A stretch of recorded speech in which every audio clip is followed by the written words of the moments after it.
আজকে শেয়ার করব খুবই টেস্টি একটা মাছের রেসিপি। আজকের রেসিপি হচ্ছে বুজুরি ট্যাংরা মাছের ঝাল। আর এই ট্যাংরা মাছটা খেতে কিন্তু খুবই টেস্টি হয়।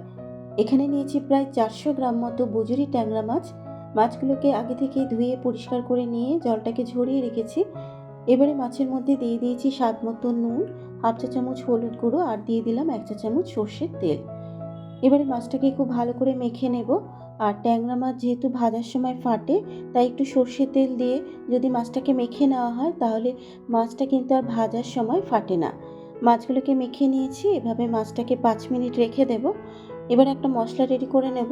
মিক্সিং জারের মধ্যে একটা মাঝারি সাইজের পেঁয়াজ কুচানো আর দিয়ে দিয়েছি 3টে কাঁচা লঙ্কা। পেঁয়াজ কাঁচা লঙ্কার একটা পেস্ট রেডি করে নিয়েছি। আর মাছ ভাজার জন্য কড়াইয়ের মধ্যে দিয়েছি বেশ কিছুটা পরিমাণে সর্ষের তেল। তেলটা গরম করে নিয়ে তেলের মধ্যে মেখে রাখা মাছগুলোকে দিয়ে দিয়েছি। আর এবার মাছগুলোকে খুব ভালো করে একটু ভেজে নেব। আর ট্যাংরা মাছ আমি কিন্তু খুব বেশি ভাজি না, একটু উল্টে পাল্টে হালকা করে ভেজে নেব।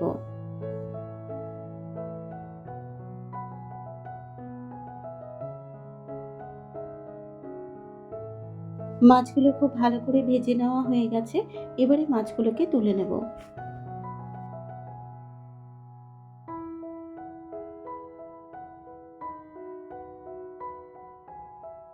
মাছ ভেজে তুলে নেবার পর ওই তেলেই রান্নাটাকে করব। তেলের মধ্যে একটু কালো জিরে আর এখানে একটু পেঁয়াজ কুচানো ফোড়ন দিলাম। এখানে একটা ছোট পেঁয়াজ কুচিয়ে নিয়েছি, সেই পেঁয়াজটাই দিয়ে দিলাম।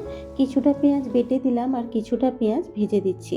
এবারে পেঁয়াজটাকে একটু লাল করে ভেজে নেবার পর মিক্সিতে বেটে রাখা পেঁয়াজ কাঁচা লঙ্কার মিহি পেস্টটা দিলাম, সামান্য পরিমাণে একটু জল দিলাম। এবার মশলার মধ্যে হাফ চা চামচ হলুদ গুঁড়ো আর দিয়ে দেবো স্বাদ মতো একটু নুন। আর দিয়ে দেবো হাফ চা চামচ আদা রসুনের পেস্ট। এবার খুব ভালো করে মশলাটাকে ভেজে নেব যতক্ষণ না আদা রসুন পেঁয়াজের কাঁচা গন্ধটা চলে যাচ্ছে।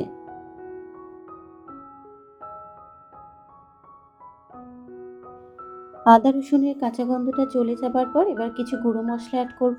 হাফ চা চামচ জিরের গুঁড়ো, হাফ চা চামচ ধনের গুঁড়ো, হাফ চা চামচ লঙ্কার গুঁড়ো আর দিয়ে দিলাম হাফ চা চামচ গরম মশলার গুঁড়ো। আর সামান্য পরিমাণে একটু জল দিয়ে দিলাম যাতে মশলাটা পুড়ে না যায়। এবার মশলাটাকে খুব ভালো করে একটু কষিয়ে নেব যতক্ষণ না মশলা থেকে একটু তেল ছেড়ে আসবে।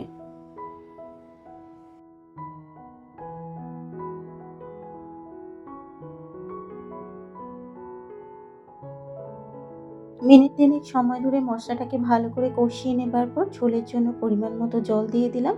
তবে খুব বেশি কিন্তু এখানে জলের ব্যবহার করলাম না। জল দেবার পর এবার মশলার সাথে মিশিয়ে নিয়ে ঢাকা দিয়ে ঝোলটাকে একটু ফুটতে দেব। প্রায় মিনিট ৩ ঢাকা দিয়ে ঝোলটাকে ফুটিয়ে নিলাম। এবার এর মধ্যে ভেজে রাখা মাছগুলো দিয়ে দিলাম আর ৩টে চেরা কাঁচা লঙ্কা দিলাম। মাছ আর কাঁচা লঙ্কাটা দেবার পর এবার ঝোলের সাথে মিশিয়ে নেব। মাছটা ঝোলের সাথে মিশিয়ে নেওয়া হয়ে গেলে এবার ঢাকা দিয়ে মাছটাকে ঝোলের সাথে একটু ফুটতে দেব। প্রায় ২ মিনিট মতো ঢাকা দিয়ে মাছটাকে ঝোলের সাথে ফুটিয়ে নিয়েছি। আর নামানোর আগে দিয়ে দিলাম অল্প করে একটু ধনেপাতা কুচানো। ধনেপাতা কুচানোটা মিশিয়ে নিলেই তৈরি হয়ে যাবে ট্যাংরা মাছের ঝাল। আর গরম গরম ভাতের সাথে এই ট্যাংরা মাছের ঝালটা খেতে কিন্তু বেশ ভালো হয়েছিল। কেমন লাগলো রেসিপিটা অবশ্যই একটা কমেন্ট করে জানিও। আবারও হাজির হয়ে যাব অন্য কোনো নতুন রেসিপি নিয়ে। সুস্থ থাকবেন, ভালো থাকবেন। ধন্যবাদ।